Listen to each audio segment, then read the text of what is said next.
আসসালামু আলাইকুম। যারা ভিডিওটা দেখছেন, আজকে আমরা তৈরি করব বরিশালের একটা বিখ্যাত পিঠা, দুদল পিঠা। এটা শীতকালেই আগে সাধারণত খেত, কিন্তু এখন যেহেতু সবার বাসায় ফ্রিজ আছে, তো এটা শীতকাল ছাড়াও এখনও খাওয়া যায়, তবে শীতকালে খেতেই বেশি ভালো লাগে। দেখি গুঁড়োই এখানে আমি নিয়ে নিয়েছি চালের গুঁড়ো। এগুলো গ্রামের আমাদের মা চাচিরা তারা চালটা ভালো করে বেটে নেয়, তো আমি চাল বাটিনি। তো আমি এখানে চালের গুঁড়ো নিয়ে নিয়েছি এবং সেটা আধা ঘন্টা যাবৎ ভিজিয়ে নিয়েছি। দেখি পিঠাটা হয় কিনা, আমি প্রথমবার তৈরি করতেছি। আর এখানে দেখতে পাচ্ছেন নারকেলের দুধ, এই দুধটা আমি বের করে নিয়েছি। অনেকে আমাদের মা চাচিরা তারা এটা একেবারে নারকেলটা খুব ভালো করে বেটে সম্পূর্ণটাই দিয়ে দেয়, তো আমি সেটা করিনি, আমি শুধু দুধটা নিয়ে নিয়েছি। এরপর আমি চালের গুঁড়োর ভিতর চিনি দিয়ে দিয়েছি। এখন সেই নারকেলের দুধটা দিয়ে দেব।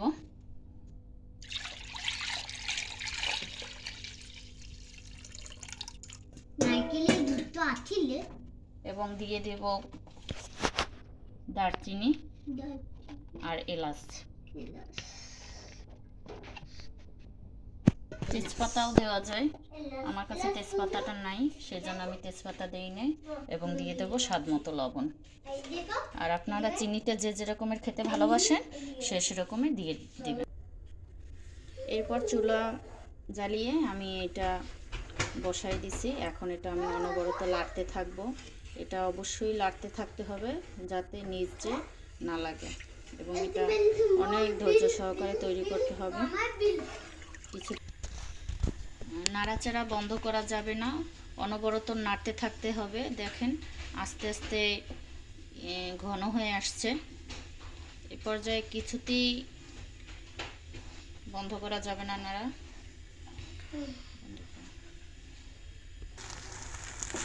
এভাবে অনবরত নাড়তেই থাকতে হবে। দেখেন এটা যত নাড়া যাবে তখন একটা নারকেলের ভাজা গ্রান বের হবে। এরকম হয়েছে। যত বেশি এই পিঠাটায় যত বেশি নারকেলের দুধ দেওয়া যায় ততই স্বাদ হয়।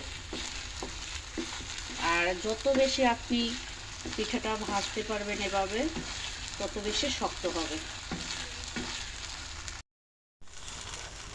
এ পর্যায়ে আমি এটা এখন নামিয়ে ফেলবো। এই যে দেখেন আর হচ্ছে না, এখন আমি এটা নামিয়ে ফেলবো। এ পর্যায়ে আমি এটা স্বাভাবিক ঠান্ডা করে নেব। স্বাভাবিক ঠান্ডা করে নেওয়ার পরে তারপরে এটা আমি কিছুক্ষণ ফ্রিজে রাখবো। তো আমার ঠান্ডা ঠান্ডাই ভালো লাগবে, সেই জন্য আমি ফ্রিজে রাখবো। আর আপনারা যারা গরম কিভাবে খাবেন সেটাও আমি পরে দেখাচ্ছি। আর এটা যারা আমাদের বরিশালে বা অন্যান্য দেশে খায় কিনা জানি না, যারা খায় তারা বুঝতে আমার ভুল ত্রুটিগুলো অবশ্যই ধরতে পারবে, যেহেতু আমি প্রথম চেষ্টা করেছি। তো দেখি কেমন হয়। এরপরে এখন আমি এটা ফ্রিজে রাখবো। ফ্রিজ থেকে নামিয়ে নিয়েছি, এখন এটা আমি কেটে নিব। আমি যখন এই প্লেটটায় ঢেলে নিয়েছি তখন আমি এই দারচিনিগুলো উঠিয়ে নিয়েছিলাম। গ্রামে সাধারণত এটা কলা পাতায় ঢেলে নেয়, এখানে আমার কাছে কলা পাতা ছিল না, সেই জন্য আমি এই প্লেটে ঢেলে নিয়েছি। এটা আপনারা ট্রাই করে দেখতে পারেন। আর কলা পাতায় ঢেলে নিলে কলা পাতার একটা ঘ্রাণ আসে অন্যরকমের, ভালোই লাগে। দেখেন পিঠেটা দেখতে কেমন হয়েছে, এরকমের। কাটার পরে আমি ফ্রিজে রাখছি, অতটাও ঠান্ডা করিনি, যতটা শীতকালে বাহিরে রাখলে পিঠাটা যেরকমের হয় সেরকমের। এই যে, আচ্ছা ধন্যবাদ, আল্লাহ হাফেজ।